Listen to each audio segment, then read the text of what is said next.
Live চলছে দেখ দেখ হাসি দেখ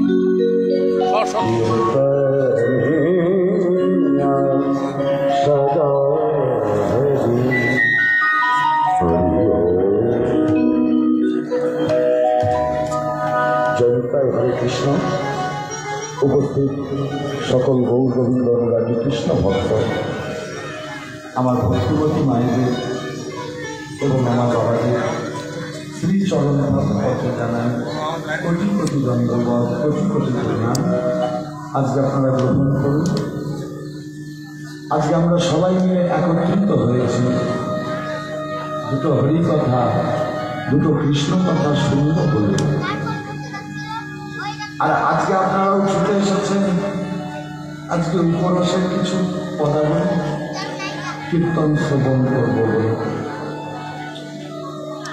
ও বেলায় 10টা থেকে আপনাদেরকে একটি লীলা আমি শ্রবণ করিয়েছি। এবার যেহেতু রাত্রিবেলা চলে এসেছে তাই রাত্রির লীলা এবার রাত্রিবেলা থেকে আমরা এখন যে পালাটা আমি শ্রবণ করব শ্রীমতী রাধারানীর মান লীলা। তাই এখন আমরা আস্বাদন করছি তদ্ভাবাচিত গৌরচন্দ্রিকা। সবার প্রথমে যে শ্লোকখানি আমি বললাম, তৃণালোকে শুনেছে না তরুরূপী সহিষ্ণু না অমানি না মান দেন কীর্তনী আশা। বৈষ্ণবের স্বভাবটা কেমন হওয়া দরকার? একজন যদি সুন্দরভাবে একটা বৈষ্ণবদের মতো পোশাক পরে, তাহলে কি সে বৈষ্ণব হয়ে যায়? শুধুমাত্র বেশটা যদি বৈষ্ণবের মতো হয় তাহলে তো সে বৈষ্ণব হয় না। সেই জন্য মহাজনগণ শাস্ত্রে বললেন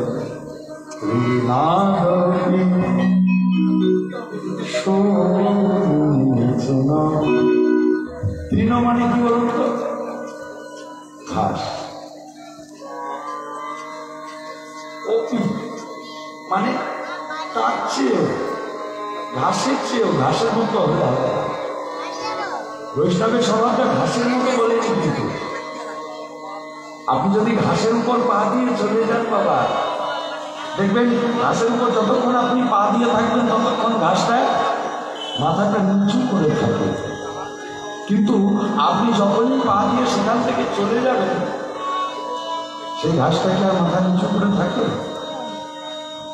সে কিন্তু মাথাটা তৎক্ষণাৎ আবার উপরে উঠে তুলে নেবে। কিন্তু বৈষ্ণবের যে ভক্তের মাথা একবার হেঁট হবে, তৃণর মাথা উঠে যায়, কিন্তু বৈষ্ণবের মাথা আর উঠবে না। তৃণাবতী শুনছেন তরুণ বিষয়, তরু মানে গাছ, বৃক্ষ। গাছকে যদি আমরা কেটে ফেলি, বৃক্ষকে যদি কেটে ফেলি, মাগো গাছেরও প্রাণ আছে। গাছ আমাদের মতো কথা বলতে পারে না ঠিকই,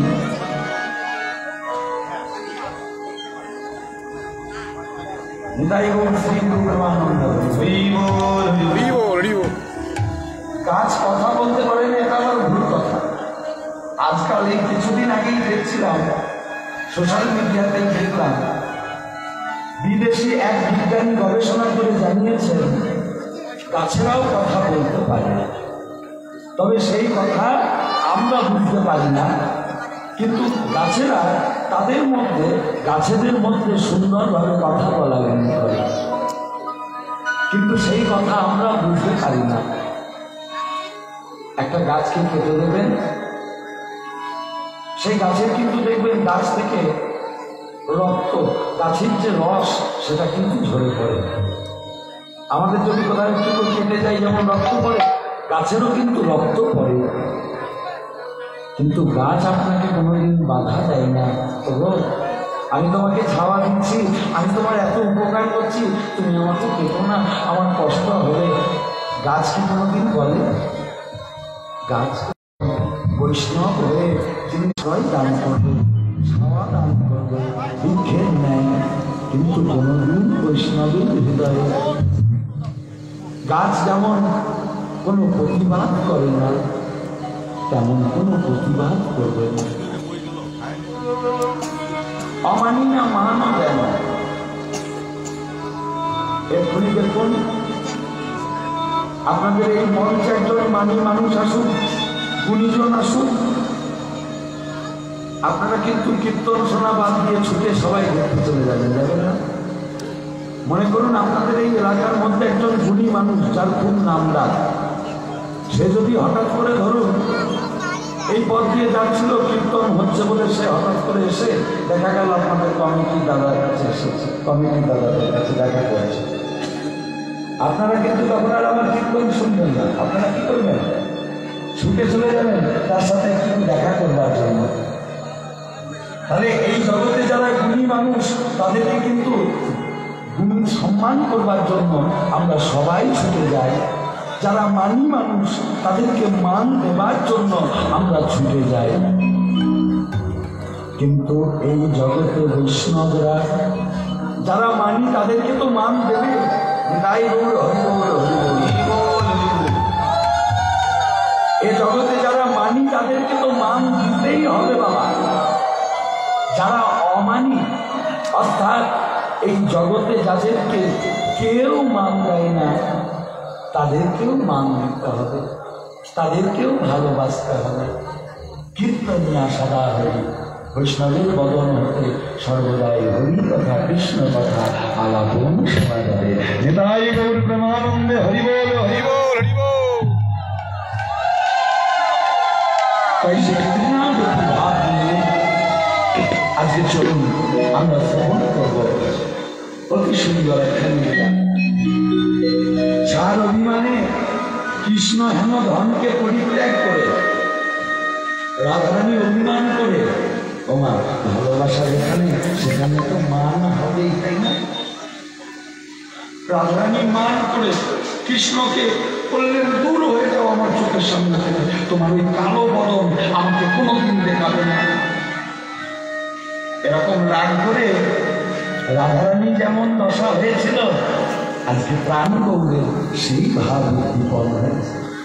তাই আজকে সেই প্রাণ গৌরে নবদ্বীপের মাটিতে দুটি চোখের জলে চোখ মুখ বুক ভেসে যাচ্ছে। ভাগ্যবান পদকর্তা এক পাশে দাঁড়িয়ে বলল, আগো তোমরা শুধুই দেখছো গৌর কাঁদছে, আর কিছু দেখতে পাচ্ছ না? বলে, না আমরা তো দেখছি গৌর হই বুঝি নয়ন দিয়ে জল গড়িয়ে গড়িয়ে এই হৃদয় মাঝে দিয়ে গড়িয়ে পড়ছে। সেই জন্যই তো বলছি। পদকর্তা বললেন, আমার দেখে কি মনে হলো যেন যেন মন্দাকিনী বইছে,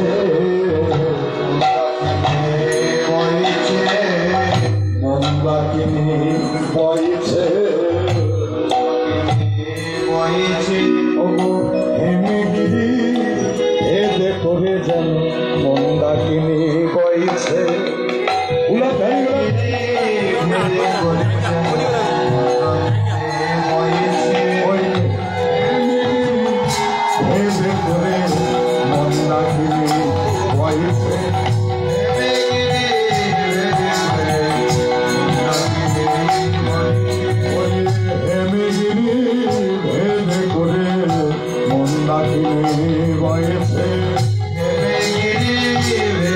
আমার ভাবে শিবরঙ্গের ভাবে ভাবে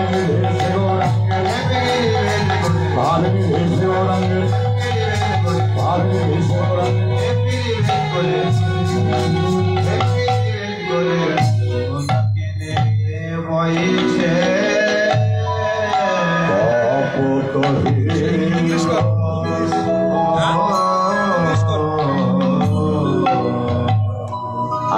ভাগ্যবতী নদের নাগরী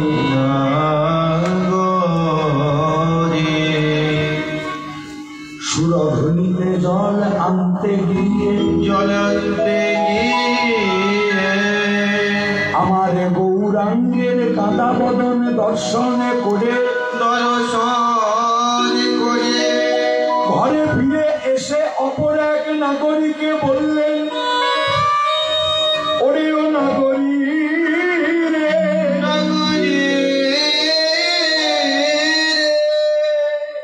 আজ আমি ওই সুরধুনিতে জল আনতে গিয়ে যে গৌরীকে আমি দেখে এলাম, বল বল গৌর কাঁদে বা কেন, কাঁদে বা কেন, মুখে কৃষ্ণ কৃষ্ণ কৃষ্ণ বলে কাঁদে বা কেন, হরি বল হরি কৃষ্ণ বলে কাঁদে বা কেন, কৃষ্ণ কৃষ্ণ কৃষ্ণ বলে কাঁদে বা কেন, হরি হরি বল কৃষ্ণ কৃষ্ণ বলে কাঁদে বা কেন, কৃষ্ণ কৃষ্ণ কৃষ্ণ বলে ভুলাই গলা করি দিয়ে, আবার ভুলাই গলা করি দিয়ে, ভুলাই গলা করি দিয়ে, ভুলাই গলা করি দিয়ে, ভুলাই গলা করি দিয়ে,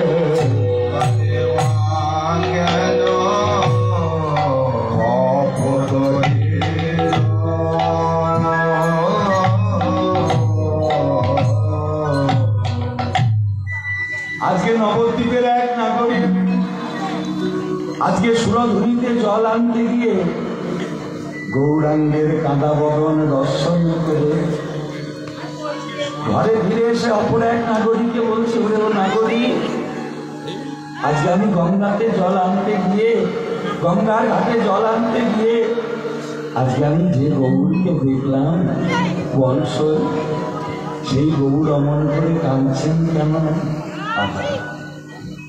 ওই নাগরিক কথা শুনে অপর নাগরিক বলছে, ওমা গৌর কেন কাঁদছে এটা তোমরা বুঝতে পারছো না?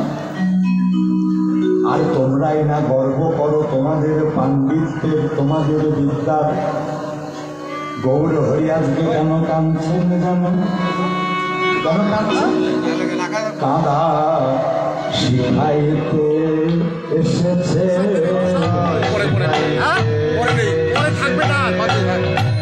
শিখাইতে এসেছে,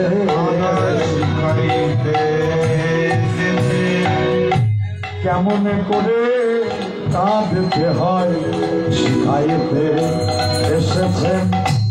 হরি হরি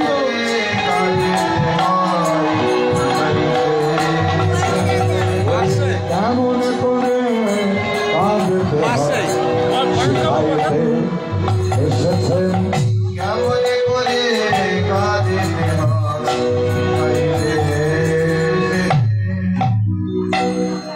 আমি কিন্তু আপনাদেরকে ছোট ছোট করে তত্ত্বগুলো বলে শুনবেন বাবু। গৌর হরি কাঁদা শিখাইতে এসেছেন। আচ্ছা বলুন, গৌর হরি আসার আগে কি আমরা কাঁদিনি? কথাই আছে, জন্মের পরে ছেলে যদি না কাঁদে ডাক্তার বাবু হাবড়ে কাঁদাবো। আর বলে কি না, কীর্তন করতে এসে ওই বাবাজি কীর্তনিয়া বলছে কি গৌর আমাদেরকে কাঁদা শেখাইতে এসেছে, বলে দিলেই হলো। আচ্ছা গৌর আসার আগে কি মানুষ কাঁদে না? জন্মের প্রারম্ভ কালে থেকেই আমরা কাঁদতে শিখি। জন্মেই তো সবার আগে আমরা কেঁদে উঠি। তাহলে গৌর এসে কাঁদা শেখাইল কিভাবে? বলে বাবা আমরা যে কান্না কাঁদি সেই কান্না আমাদেরকে গৌর শেখায়নি। গৌর কেমন ভাবে কাঁদতে হয় শিখিয়েছে। আমরাও কেঁদেছি কেমন? আমরা কেঁদেছি স্ত্রীপুত্র, কেঁদেছি বিষয় বৈভবের লাগে, আমরা কেঁদেছি লাভ পূজা প্রতিষ্ঠা। আজকে আমার ঘরে ডাকাতি করে সর্বস্ব লুট হয়ে গেল, আর আমার ঘরে ডাকাতি করে সর্বস্ব লুট হয়ে গেল বলে আমি আজকে সারাদিন সারা রাত্রি কাঁদলাম। আজকে আমি পরীক্ষায় উত্তীর্ণ হতে অকৃতকার্য হলাম, সেই জন্য আমি আজকে আমার একমাত্র পুত্র নিধন হলো, সেজন্য আমি কাঁদলাম। এভাবে যত কাঁদবেন, এভাবে তোমরা আমার আমার আমার আমার বলে এতদিন কেঁদে এসেছ। আমার আমার আমার আমার বলে যত কাঁদবেন, আমার আমার বলে কাঁদতে কাঁদতে শরীরের যে জ্যোতি তা ক্রমশ মলিন হয়ে যাবে, শরীর কৃষ্ণ হয়ে যাবে। পরে একদিন গোলাপ করতে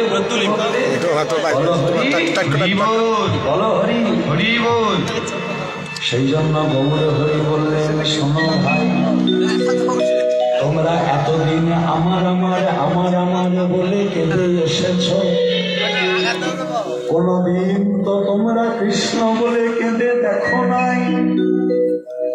একবার তোমরা কৃষ্ণ বলে কেঁদে দেখো, কেঁদে দেখো, এই কাঁদাই কত সুখ আর প্রাণে কত আনন্দের হিল্লোল হইবে। তাই কেমন ভাবে কাঁদতে হয় গৌর হরি নিজে কেঁদে শিখিয়ে দিয়েছিলেন। নিজে কৃষ্ণ কৃষ্ণ বলে কেঁদে জগৎকে কাঁদা শিখায়। সামনের দিকে হেলে। আচ্ছা আপনারা বলেন, কাঁদছে ঠিক আছে, মেনে নিলাম কাঁদছে, কিন্তু ধুলাই গড়া গড়ি দিয়ে কাঁদে বা ধুলাই গড়া গড়ি দিয়ে কাঁদে বা কেন? বলি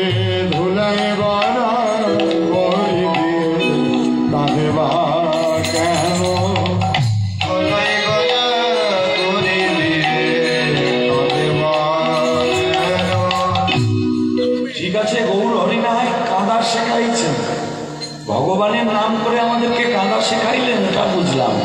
কিন্তু বাবা তিনি অমন করে ধুলাই গড়াগড়ি দিচ্ছেন কেন? গৌর ধুলাই গড়াগড়ি গিয়ে আমাদেরকে বলল, রে জগজি তোমরা যত পারো নিচু হও, নিচু না হলে কিন্তু আমার কৃপা পাবে না। কৃপা করে পাওয়ার নামই তো কৃপা। তোমরা যে যত নিচু হতে পারবে তোমরা সে তত আমার কৃপা পাবে।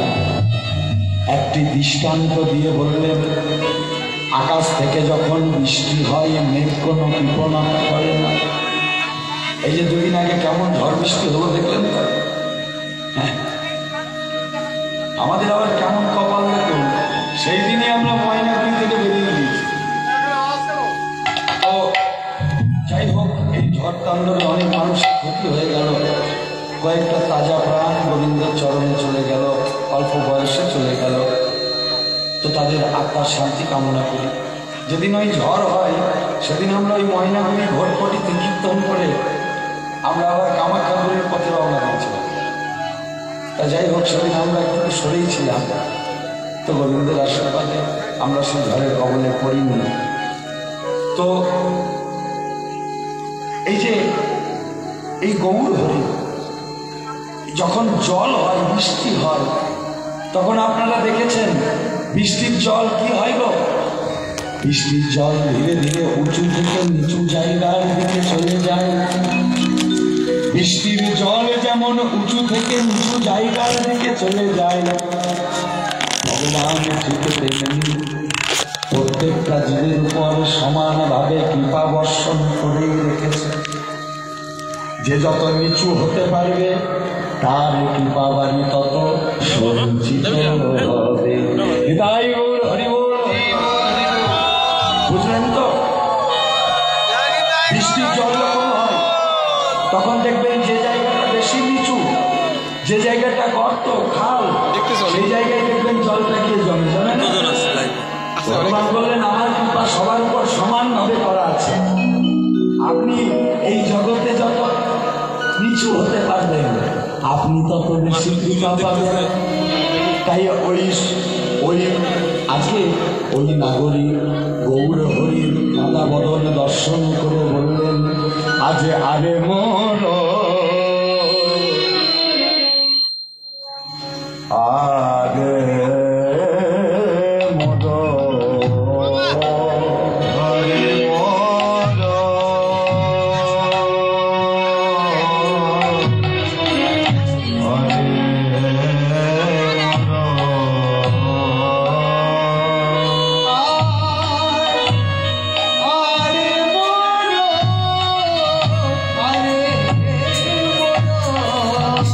আগে আরে মোর আরে মোর আমার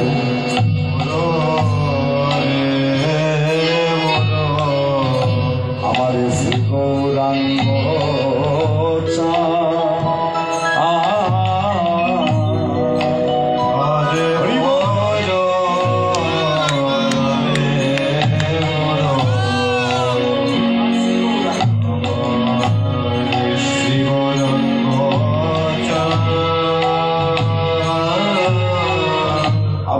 অখিল জীবের মন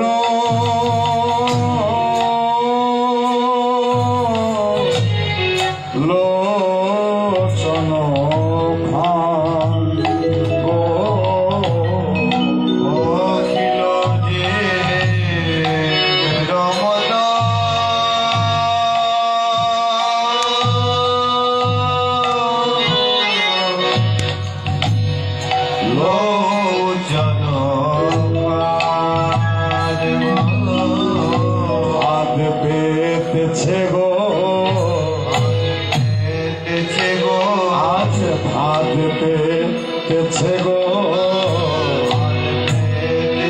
জীবের মনে হরিণী ধরবার লাগি প্রভু ভাত পেয়েছে গো।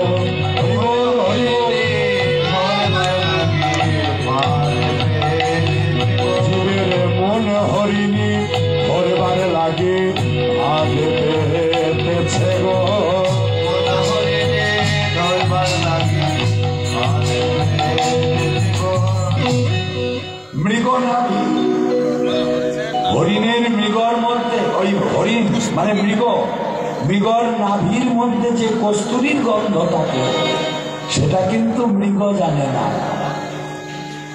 হরিণ কস্তুরীর গন্ধে পাগল হয়ে যায়, মাতারা হয়ে যায়, সারা বন ছুটে বেড়ায়। এই অপূর্ব সেন্ট, অপূর্ব গন্ধ আসছে কোত্থেকে? সারা বন ছুটতে ছুটতে ছুটতে ছুটতে হরিণ খুঁজে বেড়ায় এই কস্তুরীর গন্ধ কোথা থেকে আসছে। কিন্তু হরিণ জানে না সেই কস্তুরীর গন্ধ তার নাভি থেকে আসছে। খুঁজতে খুঁজতে খুঁজতে খুঁজতে কোনো একটা গাছের উঁচু ডালের মধ্যে চেপে সেখান থেকে নিচেতে ঝাঁপ দিয়ে হরিণ প্রাণ ত্যাগ করে। হরিণ যেমন জানে না ওই যে কস্তুরীর গন্ধের জন্য সে প্রাণ হারালো সেটা তার অঙ্গ থেকেই আসছে, ঠিক সেই রকম আমরা এই জগতের ভক্তরা ছুটে বেড়াচ্ছি ভগবান ভগবান করে মন্দির মসজিদ গির্জায়, কিন্তু ভগবান আছেন আমাদের এই দেহ মন্দিরে, সেটা আমরা নিজেরাই জানতে পারছি না। তাই মাগো, সৎ গুরুদেবের চরণ আশ্রয় করে এই দেহ ঘরে ভগবানের সাধন ভজনে মেতে উঠল। তাই আজকে সেই গৌর হরির ভাব লক্ষ্য করে বললেন, ওই নাগরিক বললেন, আরে মোর শ্রী গৌরাঙ্গ চাঁদ অখিল জীবের মন লোচন ভাব কারো নই রে, কারো নই রে, ওই একা গৌর আমার ছাড়া কারো নই রে,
আমি গৌরের ভার কাউকে দিতে পারবো না। নবদ্বীপের নাগরী গৌর দেখে বলল, পরক্ষণেই চিন্তা করছে, না না, ওই গৌরকে তো আমার এই একাধারে স্থান দিতে পারবো না। মা, গৌরকে আপনি একা ধরে রাখতে পারবেন, কাউকে দেবেন না, একা রাখতে পারবেন গৌরকে? পারবেন না। তাহলে গৌর কার কি সিদ্ধান্ত করলেন? গৌর তারে তো পটে গো, তারে তো বটে গো, যেজন সর্ব ইন্দ্রিয় সপেছে তারে তো বটে গো। হরি বল, হরি বল। যেজন সর্ব ইন্দ্রিয় সপেছে তারে তো বটে গো, সর্ব ইন্দ্রিয় সপেছে তারে তো বটে গো, যেজন সর্ব ইন্দ্রিয় সপেছে তারে তো বটে গো, সর্ব ইন্দ্রিয় সপেছে তারে তো বটে, যেজন সর্ব ইন্দ্রিয় সপেছে তারে তো বটে গো, সর্ব ইন্দ্রিয়। আজ গৌর তোমার হলাম বলে, সর্ব ইন্দ্রিয় বলি গৌর তোমার হলাম বলে, গৌর তোমার হলাম বলে, তাহলে গৌর কার?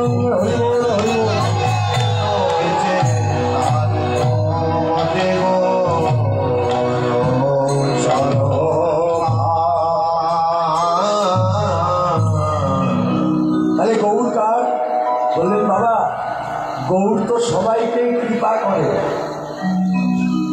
এই জগতে সবাই গৌরের কৃপা পেয়েছে, সবার কাছেই গৌর আছে, কিন্তু গৌরকে ভালোবেসে রাখছে কয়জন? তাহলে গৌরকে ভালোবেসে রাখতে পারছে কারা? বলে যারা সর্ব ইন্দ্রিয়কে সরতে পেরেছে। ইন্দ্রিয় দমন আগে কর্মে মন, নইলে সাধন হবে না। আগে ইন্দ্রিয়টাকে দমন করতে হবে, দৈহিক সুখকে বিসর্জন দিয়ে আগে ভগবানকে ভালোবাসতে শিখতে হবে, তা না হলে গৌরকে পাওয়া যাবে না। ইন্দ্রিয় দমন আগে করলে মন, নইলে সাধন হবে না। হরি বলে নাচ, হরি কি দেখেছ? শুধুই শুনেছ, শোনা কি কষেছ? নিশ্চিন্ত মনে গুরু চরণে শরণ নিয়ে এসো ভাই, সকলে মিলে হরি নাম করি। তাই গৌর হরি বল, হরি বল, হরি বল। আজকে প্রাণ গৌরের সেই ভাব, ভাবটি কেমন?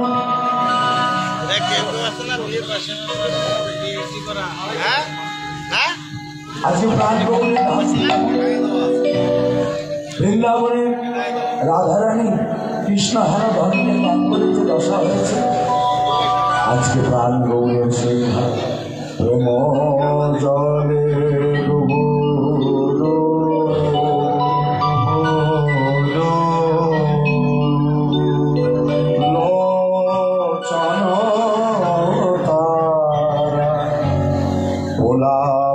সন্তাপয়াদি ভাবরসে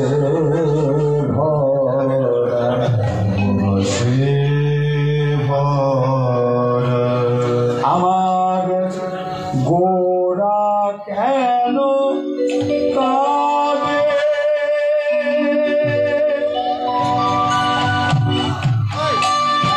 গোরা কেন কাঁদে?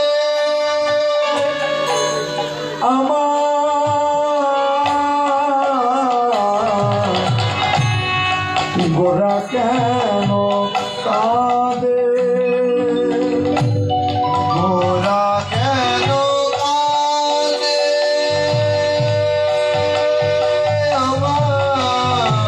আমার গোরা কেন কাঁদে?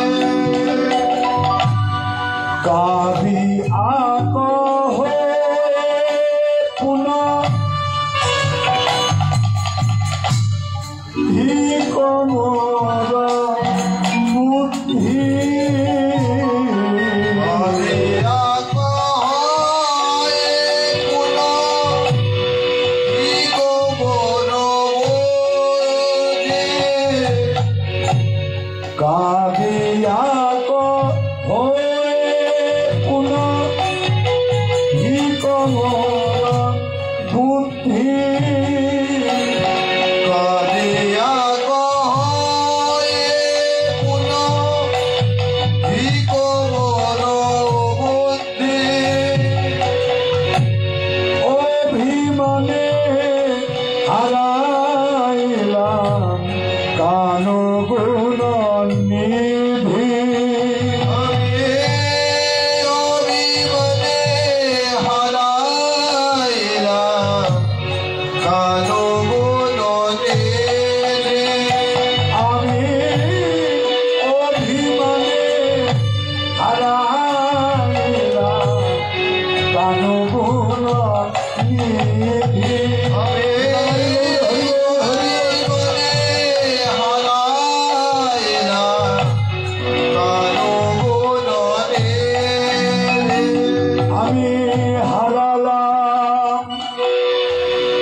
হারালাম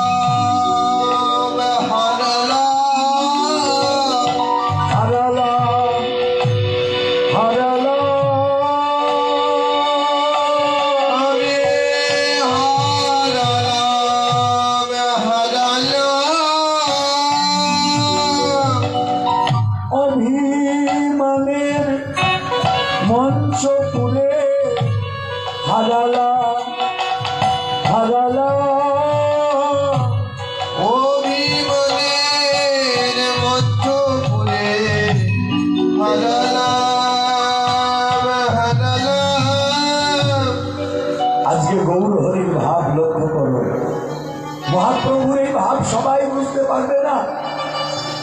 একমাত্র মহাপ্রভুকে যারা অন্তর দিয়ে ভালোবাসে তারা মহাপ্রভুর ভাব লক্ষ্য করে বুঝতে পারবে। মায়াবদ্ধ সাধারণ জীব প্রভুর ভাব লক্ষ্য করতে পারে না। কভু রাধা কভু কৃষ্ণ ভাবে বিভাবিত, কেহ না বুঝিতে পারে আমার গৌরাঙ্গ চরিত।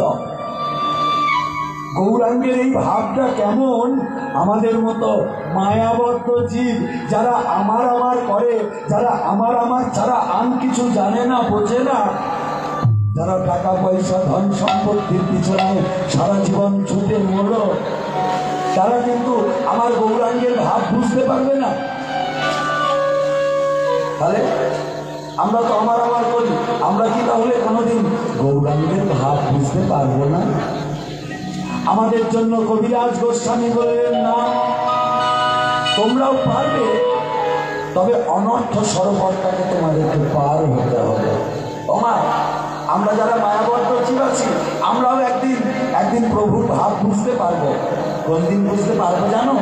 যেদিন আমরা অনর্থ সরোবর পার হতে পারবো। আচ্ছা, অনর্থ সরোবরটা কি? যারা আসল অর্থটা বুঝতে পারবে, কে আমি, আমাকে আছে কি রতন, এই জগতে আমি কি নিয়ে এসেছি আর কি নিয়ে যাব। এই জগতে যেদিন এসেছেন সেদিন আপনি কি টাকা পয়সা ধন সম্পত্তি নিয়ে এসেছেন? বাবা, কিছু তো নিয়ে আসেননি। সেদিন এসেছিলেন উলঙ্গ হয়ে, সঙ্গে একটা সুতোও আনতে পারেননি। আবার যেদিন আমরা সবাইকে ছেড়ে দিয়ে আত্মীয় স্বজন একত্রিত হয়ে যেদিন আমরা চলে যাব, সেদিনও সঙ্গে কিছু নিয়ে যেতে পারব না। শুধু থাকবে কি কিছু স্মৃতি। আপনি যদি কিছু ভালো কর্ম করে যান, সেগুলোই সমাজের মাঝে রয়ে যাবে। আপনি যদি কিছু ভালো কিছু করে যেতে পারেন, সেগুলো মানুষ ভুলবে না।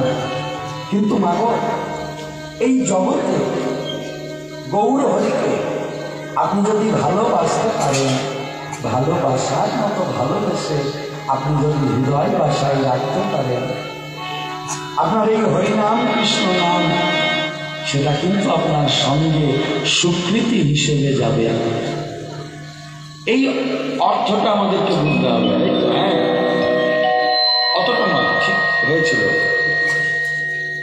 এই অর্থটা আমাদেরকে বুঝতে হবে। অর্থটা কি? আমরা যে আমার আমার করি, আমি আমি করি, আমার বাড়ি, একটু কমিয়ে দিলেও খেতে নেই, এতটা মাত্র হবে। হ্যাঁ, আমার বাড়ি, আমার গাড়ি, আমার টাকা, আমার পয়সা, আমার ধন, আমার সম্পত্তি করি, সেই থাকে, আর কিচ্ছু করতে হবে না। আমার ধন, আমার টাকা, আমার পয়সা, আমার বাড়ি করি। তা বলুন তো, আমার কি করে হলো?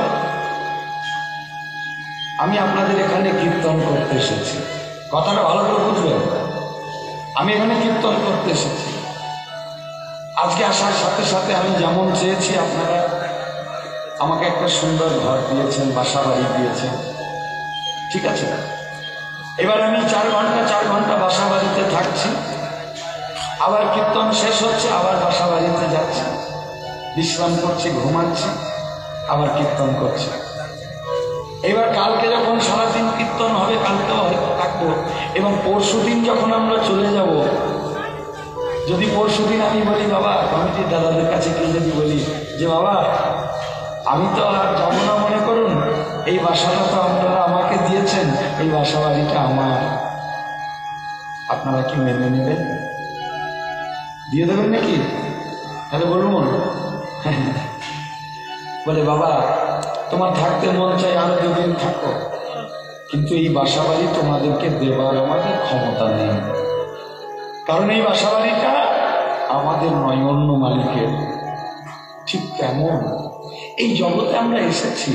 যেদিন আমরা এসেছিলাম, আপনি যে লক্ষ টাকার পালঙ্কে শয়ন করছেন, সেই পালঙ্ক কিন্তু সেদিন আপনি কাঁধে করে নিয়ে আসেন, এই জগৎ থেকেই পেয়েছেন। কিভাবে পেলেন? আপনার কপালে ছিল, আপনি কোনো যুগে কোনো একদিন কোনো একটা ভালো কর্ম করেছেন, আর সেই ভালো কর্ম করেছেন বলে গোবিন্দের আশীর্বাদে আপনি সে বস্তু পেয়েছেন, কিন্তু সেইটা আপনি নিয়ে যেতে পারবেন না, তাহলে আপনার হলো কি করে? আমরা এই জগতে এসেছি, যতদিন আমরা এসে এই জগতের মধ্যে বাঁচব ততদিনই ব্যবহার করব, তারপরে আবার যার জিনিস যেখানকার জিনিস সেখানে রেখে আবার আমরা চলে যাব। আপনাদের এই বাসা বাড়ি আমি যেমন ওই গাড়িতে বেঁধে নিয়ে যেতে পারবো না, ঠিক সেই রকম এই জগতের কোনো বস্তু আমরা নিয়ে যেতে পারবো না। আমরা আমার করি, কাউকে দেখবেন, কাউকে একটা সুন্দর বাড়ি দেখিয়ে বলি, বাবা এত সুন্দর গৃহ, এত সুন্দর বাড়ি, এখন এই বাড়িটা কার? অনেকে দেখবেন এরকম করে বলে, দেখলে হবে, খরচা আছে, এই বাড়িটা আমার বাড়ি।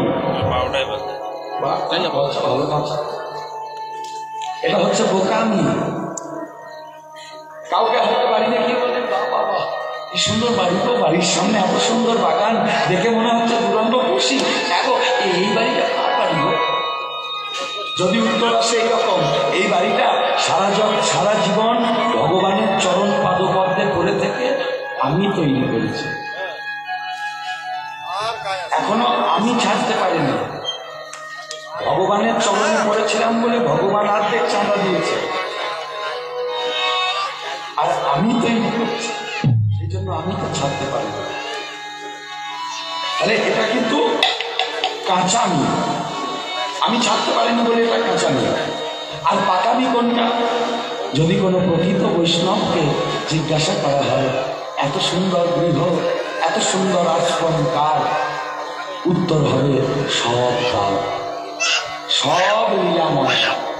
আমি সঙ্গে করে আনন্দি বাবা নিয়েও যাবো, তবে হ্যাঁ আমি দেখাশোনা করার একটা দায়িত্ব পেয়েছি। যতদিন শরীরে বল আছে আমার দেখাশোনা করার দায়িত্ব, আমি দেখাশোনা করব। তারপরে আমার পরে আবার যারা আসবে তারা আবার দেখাশোনা করবে। কিন্তু বাবা আমি সঙ্গে নিয়ে আসিও নি, আবার সঙ্গে করে নিয়ে যেতেও পারব, সঙ্গে করে নিয়ে আসিও নি, আবার সঙ্গে করে নিয়ে যেতেও পারবো না। এই যে অর্থটা যারা বুঝে যাবে, এই অনর্থ সরোবর যারা আমার বলা ছেড়ে দিয়ে যারা সব তোমার বলতে শিখবে, তারাই অনর্থ সরোবর পার হতে পারবে। সেই জন্য কবিরাজ গোস্বামী বললেন, এই অনর্থ সরোবর পার হওয়া তোমরা যতটা কঠিন ভাবছো এতটা কঠিন নয়। এর জন্য কিছু কর্ম করতে হবে। কি? কোনো ভাগ্যে কোনো জীবের শ্রদ্ধা যদি হয়, তবে সেই জীব সাধুর সঙ্গ কর। কোনো ভাগ্যে কোনো জীবের শ্রদ্ধা যদি হয়, তবে সেই জীব সাধুর সঙ্গ কর। ভাগ্যের কোনো জীবের শ্রদ্ধা যদি হয়, তবে সে কোনো ভাগ্যে কোনো জীবের শ্রদ্ধা যদি হয়, তবে সেই জীব সাধু সঙ্গ করে। আজকে আপনারা যেখানে বসে আছেন বাবা, এটা কিন্তু শুধু এমনি এমনি নয়, আরো কত জায়গায় বসে থাকার জায়গা ছিল বলুন।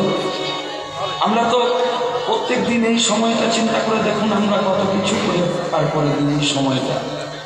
কিন্তু আজকে সাধুগুরু বৈষ্ণবের কৃপা হয়েছে বলে আজকে আপনারা এই জায়গাটিতে কৃষ্ণ কথা শুনবার জন্য বসেছেন। আর সাধুগুরু বৈষ্ণবের কৃপা হলে তবেই আপনারা সাধু সঙ্গ করতে পারছেন। আর যদি সাধু সঙ্গ করেন, যারা প্রকৃত সাধু হবে তাদের কাছে কোনোদিন টাকা পয়সা, বাড়ি গাড়ি, ধন সম্পত্তির কথা শুনতে পাবেন না।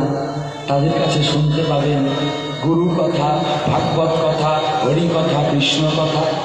আর এই কীর্তন শ্রবণ করতে করতে সাধু সঙ্গ হইতে হয় শ্রবণ কীর্তন, শ্রবণ কীর্তন হইতে হয় অনর্থ নিবর্তন।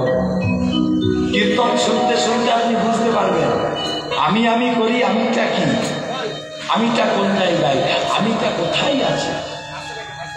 আমি করে মরলাম, সেই আমিটাকে যেদিন আপনি খুঁজে পাবেন সেই দিনই আপনি ভগবানকে পেয়ে যাবেন। এই হাতটা কার? এই যে বাহুটা, এটা কার? আমার। না তার কি করে? এটা তার না, এটা তো আমার। এই বাহুটা আমার, এই যে এই বাহুটাও আমার, এই যে এই বদনটা, এই যে মাথাটাকার, মাথাটাও আমার। তাহলে আমি কই? সবই তো আমার, আমি কোথায় গেলাম? হাতটা আমার, চোখটা আমার, কানটা আমার, নাকটা আমার, তাহলে আমিটা কোন জায়গায়? আমিটা সবই তো আমার। আমি আমি করি বুঝিতে না পারি যে আমি আমাতে আছে কি রতন, কোন শক্তি বলে বেড়াই চলে বলে, কিসের অভাব হলে এই দেহে হয় পতন। সদ্গুরুর চরণ আশ্রয় করে সেই আমিত্বটাকে রপ্ত করতে হবে। যেদিন সেই আসল আমিত্বকে খুঁজে পাবেন, সেদিন এই জগতে আপনাকে আর টাকা পয়সা ধন সম্পত্তির পিছনে ছুটতে হবে না। সেদিন আপনি গোবিন্দের চরণে গোবিন্দ সেবায় মেতে উঠবেন। হৃদয় গৌরবানন্দে হরিবোল হরিবোল। তাই শ্রবণে কীর্তনে হইতে হয় অনর্থ নিবর্তন। যখনই আপনার মধ্যে আমিত্ব কেটে যাবে, অনর্থ নিবৃত্তি হলে নিষ্ঠা ভক্তি হয়। নিষ্ঠা ভক্তি হয়। গুণীজনের চরণে মাথাটা আপনি দেখবেন নত হয়ে যাবে। যখন আপনার ভিতরে নিষ্ঠা ভক্তি আসবে, গুণীজন দেখলে দেখবেন আপনাকে মাথাটা নত করতে হবে না। গুণীজনের চরণে মাথাটা আপনি আপনার নিচু হয়ে যাবে। পিতা মাতার চরণে আপনার মাথা নিচু হয়ে যাবে, গোবিন্দের চরণে মাথা নিচু হয়ে যাবে আপনা আপনি। কারণ আপনার মনের ভিতরে তখন নিষ্ঠা ভক্তি জাগ্রত হয়েছে। এ জগতে আপনি যতই কীর্তন শুনুন, যতই দান করুন, ধ্যান করুন, যা করবেন করুন, আপনার মনের ভিতরে যদি ভক্তি না থাকে তাহলে কিন্তু আপনি কিছু পাবেন না। এ জগতে যা কিছু বলুন, জ্ঞানী বলুন, যোগী বলুন, মুনি বলুন, ঋষি বলুন, সব কিছুই কিন্তু তাকিয়ে আছে ওই ভক্তির দিকে। ভক্তি যদি কারোর অন্তরে না থাকে তাহলে কিন্তু সে যতই ডাকুক সে কিন্তু ভগবানের চরণ পাবে না। মাগো, সেই জন্য শুদ্ধ প্রেম ভক্তি দিয়ে ভগবানকে ডাকতে হয়। ভক্তিরূপী সাপ কলিযুগে ভক্তিটাই আমাদের কমে গেছে। আমাদের ধর্মরূপী সাপ কলিযুগে ধর্মরূপী সাপ এক পায়ে দাঁড়িয়ে আছে, 3 পা খোঁড়া আর এক পায়ে ধর্মরূপী সাপ দাঁড়িয়ে আছে। ধর্মটা কলিকালে এক পায়ে দাঁড়িয়ে আছে কেন? বললেন বাবা, কলির মানুষের মধ্যে ভগবানের প্রতি ভক্তি বিশ্বাস ধীরে ধীরে কমতে শুরু হয়েছে। আজকে এরা জীব নিত্য কৃষ্ণদাস তাহা ভুলি গেলা। আমি ব্রাহ্মণ নয়, আমি ক্ষত্রিয় নয়, আমি বৈশ্য নয়, আমি শূদ্র নয়, আমি একজন কৃষ্ণদাস, আমি কৃষ্ণের দাস।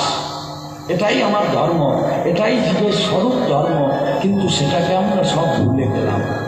কামনা বাসনায় আবদ্ধ হয়ে মায়ায় আমাদেরকে আষ্টে পিষ্টে বেঁধে ফেলল। আর আমরা সেই মায়াটাকেই ভাবলাম আমাদের জীবনের আসল সুখ, আসল আনন্দ। তাই আমরা দুঃখ কষ্টকে আনন্দ ভেবে বেছে নিয়ে, দুঃখ কষ্টকে আনন্দ হিসাবে বেছে নিয়ে, আনন্দ আসল যে আনন্দ সেটাকে আমরা ত্যাগ করে ফেললাম। দেখুন না, আপনি ভরি ভরি টাকা আছে, আপনি ভাবছেন ভরি ভরি গয়না আছে, আপনি ভাবছেন আমি খুব সুখী। কোনো বাবার কোটি কোটি টাকা আছে, মনে মনে ভাবছে আমার তো টাকা আছে, আমার জীবনে কোনো চিন্তা নেই। কিন্তু টাকা পয়সা ধন সম্পত্তি কি আসল সুখ? তাই যদি হবে, দেখবেন আপনারা শহর অঞ্চলে দেখা যায় টাকা পয়সা কোটি কোটি কোটি কোটি টাকা, 10 তলা বিল্ডিং, কিন্তু উপরের তলায় স্বামী থাকে, নিচের তলায় স্ত্রী, মাঝের তলায় ছেলে মেয়ে, আর মাঝের তলায় বাবা মা। কারোর সাথে কারোর দেখা সাক্ষাৎ নাই, কেউ কারোর মুখ দেখে না। কেন? টাকা পয়সা প্রচুর দিয়েছে ভগবান, কিন্তু জীবনের শান্তিটা দেয়নি, সুখ দেয়নি, শান্তি দেয়নি। তাই টাকা পয়সা ধন সম্পত্তি এটাই জীবনের মুখ্য উদ্দেশ্য নয়। তবে এটা নয় যে টাকা পয়সা লাগবে না, অবশ্যই লাগবে। টাকা পয়সা লাগবে না তা নয়, মহাপ্রভু নিজে বলেছিল লাগবে। তার কারণ হচ্ছে ভক্ত রঘুনাথ তখনকার দিনে বাবা তাদের ইনকাম ছিল কয়েক হাজার টাকা। আপনারা ভাবছেন কয়েক হাজার টাকা, হাজার টাকা মানে তখনকার দিনে, আজকালকার দিনে আমার মনে হয় সেটা কয়েক কোটি টাকার সমান। রঘুনন্দনের মাসিক ইনকাম ছিল কয়েক কোটি টাকা। সেই সমস্ত সম্পত্তির মালিকানা ছিল একা রঘুনন্দন। সব ত্যাগ করে দিল, টাকা পয়সা বাড়ি গাড়ি ধন সম্পত্তি সুন্দরী স্ত্রী সব ত্যাগ করে দিয়েছে। মহাপ্রভুর চরণে করে বলল, প্রভু আমাকে তোমার চরণে দাস করে নাও। মহাপ্রভু তখন বলেছিল, রঘুনন্দন মর্কট বৈরাগ্য না করো লোক দেখাইয়া, যথাযোগ্য বিষয় গুঞ্জন আসক্ত হইয়া। টাকা পয়সা ধন সম্পত্তির দরকার আছে, ভোগ করো, ভোগ করবার জন্যই তো এত কিছু, কিন্তু খবরদার যেন আসক্ত হইও না। টাকা পয়সা ধন সম্পত্তি এসবের প্রয়োজন, তা না হলে এই যে হরিনাম যজ্ঞ টাকা ছাড়া হবে বলুন? এই যে এত এত কীর্তন, এত এত ভক্তের সেবা হচ্ছে, যদি টাকা পয়সা না খরচ খরচা করে কি করে হবে? সম্ভব নয়।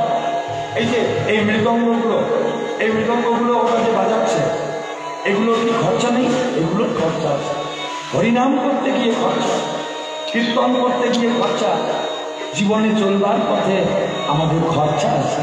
অবশ্যই খরচা করতে হবে, অবশ্যই ব্যয় করতে হবে, ভোগ করতে হবে। টাকা পয়সা ধন সম্পত্তি যত পারো ভোগ করো, ভোগ করার জন্যই দেওয়া। কিন্তু একটা মন থেকে থ্যাংক ইউ তাকে দিও, মন থেকে ধন্যবাদ দিও ভগবানকে। ভেবো না এটা আমার জন্য, ভাববে সে তোমাকে দিয়েছে, যদিও তুমি ভালো কর্মফল করেছো বলে সে জিনিস তুমি পেয়েছো। এই শ্রদ্ধা ভক্তি রেখে ভগবানের কাছে থেকে আপনি যদি কোনো কিছু পান, ভগবান আপনাকে সেই জিনিস অবশ্যই রেখে দেবে, আপনার কাছ থেকে সেই বস্তু কোনোদিন কেড়ে নেবে না। এটাই সেই আনন্দের বস্তুর কথা ভুলে গিয়ে, আনন্দকে ভুলে গিয়ে আমরা জীবনের মধ্যে যে দুঃখ কষ্ট সেটাকে আজকে আমরা আনন্দ ভেবে বেঁচেছি, নিয়েছি। সেই জন্যই তো আমাদের জীবনে এত দুঃখ, আমাদের জীবনে এত কষ্ট। তাই তো আমরা মহাপ্রভুর ভাবটিকেও বুঝতে পারছি না। তাই অনন্ত সরোবর পার হতে পারলে নিষ্ঠা ভক্তির উদয় হয়। নিষ্ঠা ভক্তি হইতে ভক্তির রুচি উপযোগ। আপনি যখন সাধু সঙ্গ করবেন, আপনার ভিতরে যখন নিষ্ঠা ভক্তি আসবে, আপনি তখন খারাপ জায়গাতে গিয়ে আর বসতে পারবেন। কেউ একটা খারাপ কথা বললে গায়ের মধ্যে একদম চ্যাক করে লাগবে, কি ভাষা মুখে না না না আমি এখানে আসবো না বাবা কাল থেকে। এতদিন আমার জ্ঞান ছিল না, আমি যা করেছি, কিন্তু সাধুগুরু বৈষ্ণবের চরণ আশ্রয় করে এত ভালো ভালো হরিকথা শ্রবণ করছি। আর আমি যদি এই খারাপ মানুষদের সাথে মিশি, তাহলে আমার সাধন ভোজন হবে না, এদের সাথে থাকা যাবে না। আপনার রুচিটাই চেঞ্জ হয়ে যাবে। ওখানে খারাপ কাজ হয়, ওখানে আমি যাবো না। ওখানে কীর্তন শোনা যাচ্ছে মাইকে, আমরা যাবো একটু কীর্তন শুনবো। এরকমভাবে আপনার রুচি হবে। রুচি হইতে হয় ভক্তের আসক্তি প্রচুর। আসক্তি হইতে চিত্তে মানে মনে, চিত্ত মানে মন, চিত্তে জন্মে কৃষ্ণ প্রীতাঙ্কু। সেই ভাবে রাধ হইলে ধরে প্রেম নাম, প্রেমে প্রয়োজনে জীবের সর্বানন্দ ধাম। বলি তারাই তো জানে গো, হ্যাঁ তারাই তো জানে গো, এদের যার হয়েছে সেই তো জানে, তারাই তো জানে গো। কৌরবের যার হয়েছে সেই তো জানে, তারাই তো জানে গো। আগে দাদাই পরে মারে, আগে দাদাই পরে মারে, হরি বল হরি বল হরি বল।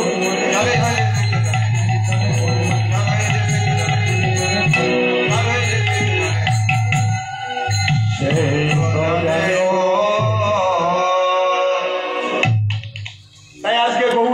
সেই ভাব গৌর হরি রাধারানী কৃষ্ণকে তেড়ে দিয়েছিলেন রেগে গিয়ে, তোমার উপর আমি মান করেছি, তুমি দূর হয়ে যাও, তোমার ওই কালো মুখ আমাকে দেখাবে না, এই বলে তেড়ে দিয়ে কৃষ্ণ যখন চলে গেল তখন রাধারানী বলছে কেন যে তেড়ে দিলাম, না টানলেই ভালো হবে।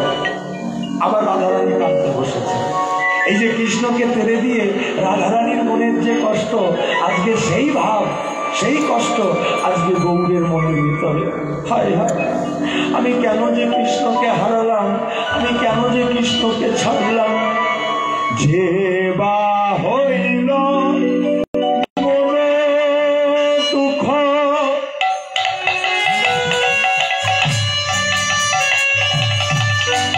কি বলিব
অনুভব হলো